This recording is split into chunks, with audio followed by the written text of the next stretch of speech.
Bonjour, donc bienvenue ici sur le site de biogaz financé par Athénor, une entreprise belge et mis en place par Ingénieurs sans frontières Belgique. On vous présente Monsieur Ernest, directeur de l'école Kanoura ici à Gyanga, et Jean-Paul, le responsable du site. Et nous sommes Robin et moi, deux étudiants qui sont en stage de fin d'études ici. Moi c'est Robin, donc je suis étudiant en génie des génies durables et je fais mon stage de fin d'études ici au Burundi dans le projet de biogaz de ISF. Moi c'est Gurvan Le Guen, je suis aussi étudiant français en spécialité prévention des risques industriels.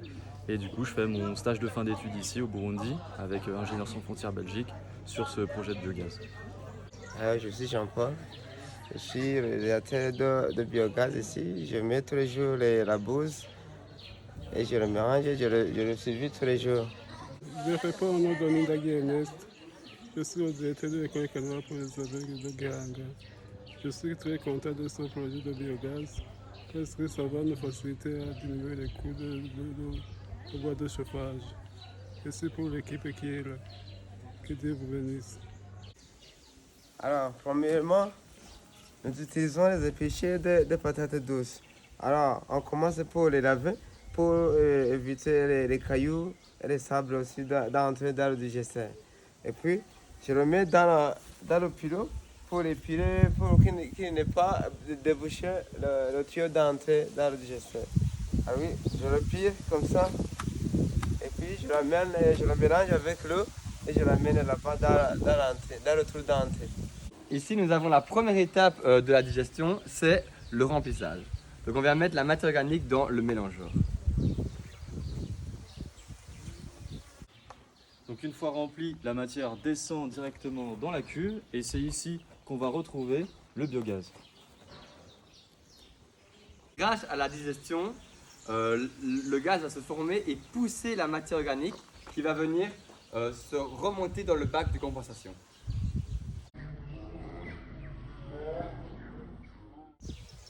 Donc ici on retrouve le bac de compensation avec le digestat. Et une fois que le digestat s'accumule, il va directement partir dans ce qu'on appelle les compost pits, dans laquelle on va retrouver le digestat final prêt à l'usage. Le digestat peut être utilisé comme un fertilisant pour le sol et à l'avenir, on va essayer de travailler avec les agriculteurs locaux pour le revendre.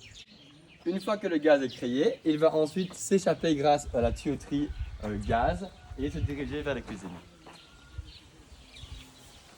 Le gaz va donc circuler jusqu'à la cuisine en passant par différents filtres, dont le captage d'eau.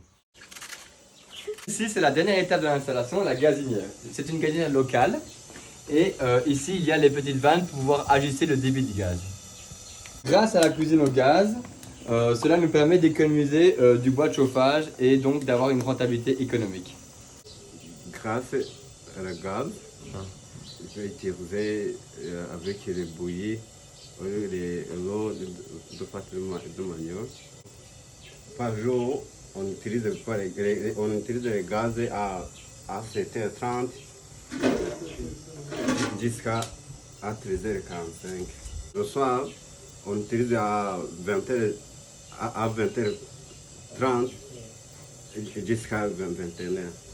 Donc Romain, tu peux nous expliquer maintenant quels sont les objectifs précis du projet Ingénieurs sans frontières Belgique, ici à Gyanga. Le but du projet biogaz est de lutter contre la déforestation, d'avoir une rentabilité économique pour l'école et aussi d'assainir et d'améliorer les conditions de travail des cuisiniers. Tout ceci fonctionne grâce à Jean-Paul, qui est le responsable du site et qui s'occupe tous les jours de la machine que nous avons mis en place. Grâce au digesteur, nous produisons 3 mètres cubes de gaz par jour.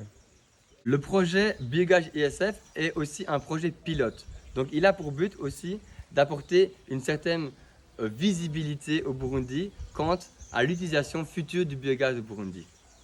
Le but était donc de créer une installation locale avec les moyens qu'on retrouve ici pour permettre au pays de s'accaparer le biogaz et de faire en sorte qu'il soit utilisé à l'avenir.